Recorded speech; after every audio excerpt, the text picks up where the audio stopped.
Hi guys, ahanmamaktada Motomedia gi makaidagi taramna okchari. Handak Yamaha gi bike khara showroom kharada showcase tawkhre.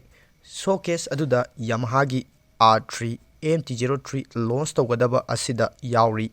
Aduna Yamaha gi R3 and Mt03 pambiba ichin inaw singidi laibak yamna faba pawni.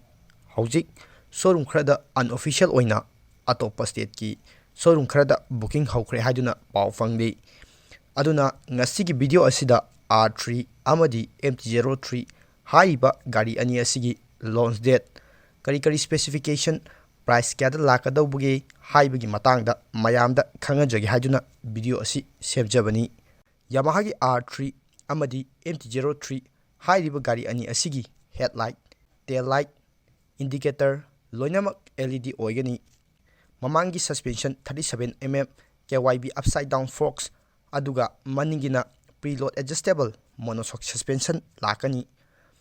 Engine gi matangda harigadi engine capacity asi 321cc ni 41.4 PS power produce tawi 10750 rpm da aduga 29.6 Nm torque power produce tawi 9000 rpm da. Brakes gi matangda haijarake 298mm front disc oigani, 220mm rear disc oigani, dual channel ABS oigani.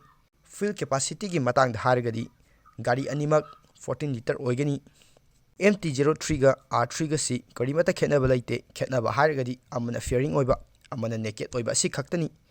Ride by wire, traction control, quick shifter, riding mode haiba sing asi lakani.